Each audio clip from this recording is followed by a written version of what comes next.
وہ جو اقبال کہتا ہے مادراں را اسوہ کامل بطول، حضرت فاطمہ زہرا، ماؤں کے لیے کامل اسوہ حضرت فاطمہ رضی اللہ تعالیٰ عنہ۔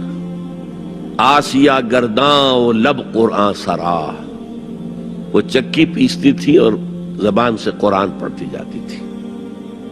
اور میں نے اپنے بچپن میں ایسی خواتین کو دیکھا ہے جو چکی پیس رہی ہیں، قرآن پڑھ رہی ہیں اور چھاتی سے بچہ چمٹا ہوا دودھ پی رہا ہے۔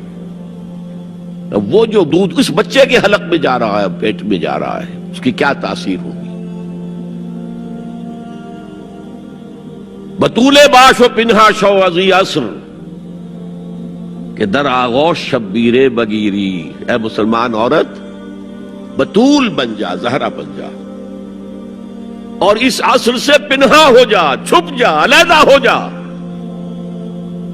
تاکہ تیرے آغوش میں حسین جیسا بچہ پیدا ہو۔ یہ پہلا ہے حجاب، سیگریگیشن آف سیکسز۔ میں نے ضیاء الحق صاحب سے کہا تھا، کیونکہ ان کی شورا میں شمولیت کی میں نے جو ہے دعوت قبول کر لی تھی، مشورہ دینا ہے۔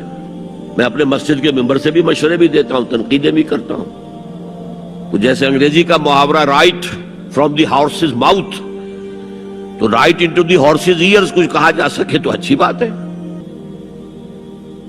میں نے ان سے کہا آپ نے پی آئی اے کو ڈرائی کر دیا، شراب بند کر دی، اچھا کام کیا، بہت عمدہ کیا۔ دنیا تو یہی کہے گی نا کہ دقیانوسی ہیں، چلیے برداشت کریں، لیکن یہ ایئر ہوسٹسز جو جاتی ہیں کرو کے ساتھ اور دو دو ہفتے باہر رہتی ہیں، یہ کون سے اسلام کی روح سے جائز ہے؟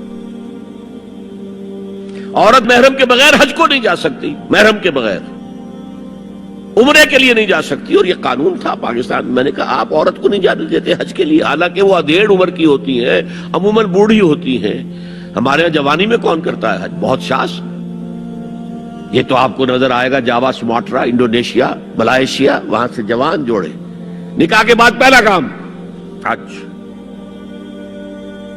کہ ہمارے ہاں سے تو بڈھے ٹھیرے گئے ہوئے ہوتے، اور پہلے زمانے میں تو ان کو رخصت کر دیتے تھے کہ بس رخصت ہی ہو جائیں گے، یہ اب واپس نہیں آئیں گے اب۔ تو میں نے کہا یہ کون سا اسلام ہے؟ خاموش، چپ۔ میں نے کہا یہ ناشتے کی ٹرے اور کھانے کی ٹرے مرد نہیں رکھ سکتے سامنے؟ میرے خلاف باقاعدہ خواتین نے جلوس نکالے پاکستان میں جب میں نے پردے کی بات کی۔ گورنر سندھ کی بیوی جو ہے اس نے لیڈ کیا جب اس کو مطالبہ کیا کہ ان کی ٹیلی ویژن کے اوپر جو ہے ان کا سامنے آنا بند کیا جائے۔ میں نے کہا ٹھیک ہے۔ بدا الاسلام غریبا ویسعود کما بدا فطوبی للغرباء۔ اسلام شروع ہوا تھا تو اسی حالت میں تھا کہ کوئی اس کو جانتا پہچانتا نہیں تھا، پھر جب اسلام غالب ہو گیا تو طاقتور کے تو سبھی دوست ہیں، سبھی پہچاننے والے، لیکن ان قریب اسلام پھر غریب ہو جائے گا۔ تو جو اسلام کی غربت کے ساتھ خود غریب ہو جائیں ان کے لیے مبارکباد۔